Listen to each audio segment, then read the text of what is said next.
Hi, welcome to our channel. Don't forget to subscribe so you don't miss out on any new stories.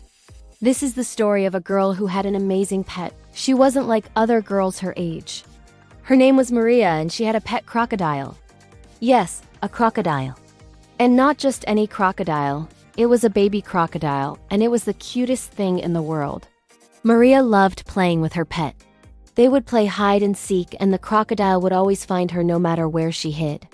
Or they would just cuddle up together and watch TV, and sometimes they would even go shopping together. The crocodile liked looking at the colorful clothes and shiny accessories. It was also great at finding the best food in the market. It had a nose for fresh fish and juicy steaks. Maria's parents were worried about their daughter's unusual pet, but what could they do? The crocodile was too big to take care of and too dangerous to keep at home. So they decided to take it to the zoo. But when they arrived there, they saw that the crocodile enclosure was too small and dirty. It didn't look like a nice place to live at all. So her parents decided to take it back home and make a bigger enclosure in their garden. This way the crocodile could live a more natural life and still be close to Maria. Crocodiles are usually solitary animals, but this little guy was adopted by some ducks. He loved playing with them and learning new tricks.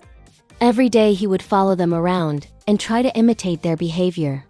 Sometimes he would even swim with them in the pond. The ducks didn't seem to mind having a crocodile friend. They were always happy to see him and would quack loudly when he approached them. One day, while Maria was playing with her crocodile, she noticed something strange. His skin was dry and his eyes were cloudy. He didn't want to play or eat, and he spent most of his time sleeping. Maria was worried about her pet, so she took him to the vet. The vet examined the crocodile and told Maria that he needed to stay at the clinic for a few days so he could receive treatment. Maria was sad to hear this, but she knew that her pet was in good hands. A few days later, Maria went back to the vet to check on her pet. She was so happy to see that he was much better. His skin was smooth and shiny again, and his eyes were clear and bright. The vet said that he was ready to go home, and Maria couldn't wait to tell her mom and dad the good news. When Maria got home, she ran to her parents and told them that her pet was feeling better. She was so happy to have him back. Then she took him to his enclosure in the garden, and he happily spent the rest of the day swimming and basking in the sun. As the years passed, Maria grew up and her crocodile grew up with her. He became bigger and stronger, but he was still as playful and affectionate as before. One day, Maria decided to visit the zoo again. She wanted to show off her pet to her friends and tell them about how much he had improved since the last time she had been there.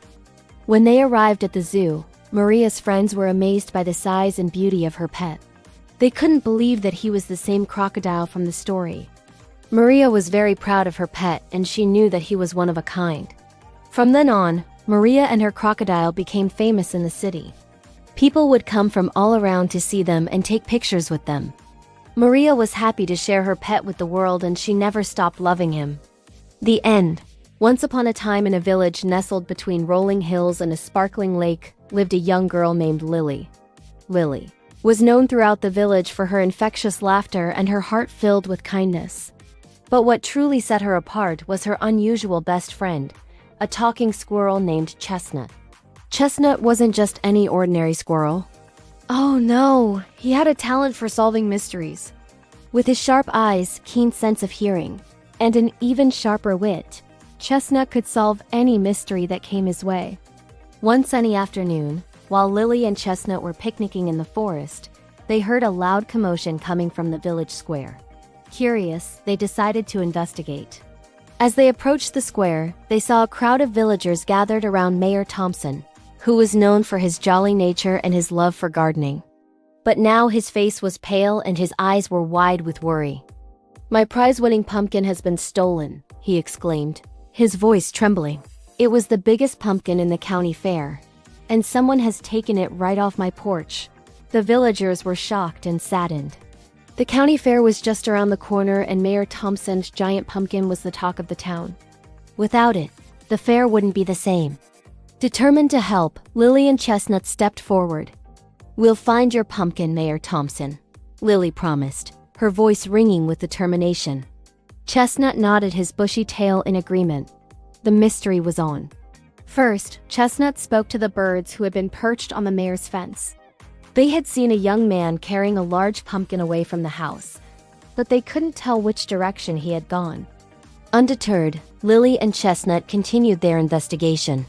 They searched behind trees, under bushes, and even in the river, but the pumpkin was nowhere to be found. Just when they were about to give up hope, Chestnut noticed a small twig that had been broken off a bush. It was perfectly round and smooth, just like the handle of a pumpkin. "This looks promising," he said with a twitch of his whiskers. Carefully, he followed the trail of broken twigs until he reached a small cave hidden behind a waterfall. Cautiously, Lily and Chestnut entered the cave. Inside, they saw the stolen pumpkin sitting on a rock. But they also saw the young man from the bird's description. He was trying to carve the pumpkin into a scary jack-o'-lantern face. "So you're the thief," Chestnut accused, his voice echoing in the cave. The young man jumped and turned around, his face pale with fright. "I'm sorry," he stammered. "I didn't mean to steal the pumpkin. I just wanted to carve it and enter it in the fair myself." Chestnut shook his head. "That's no excuse. Stealing is wrong, even if you plan to return it." The young man hung his head in shame. "I know," he mumbled. "I'm sorry." Just then, Lily stepped forward.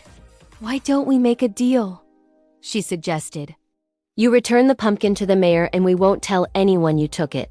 The young man looked up, his eyes wide with gratitude. "Really? You won't tell anyone?" he asked. Lily smiled. "Of course not, but next time you want to borrow something, just ask. It's always better to ask than to steal." The young man nodded, understanding dawning on his face. He picked up the pumpkin and followed Lily and Chestnut out of the cave. As they returned the pumpkin to the grateful mayor, the news of his stolen pumpkin and its miraculous return spread throughout the village. But no one ever mentioned the part played by Lily and Chestnut, the talking squirrel. As for Chestnut, he continued to use his talents to help others, proving that even the smallest creature can be a hero. And so, the mystery of the missing pumpkin became a legend in the village, a reminder that honesty and kindness are the sweetest rewards of all. The end.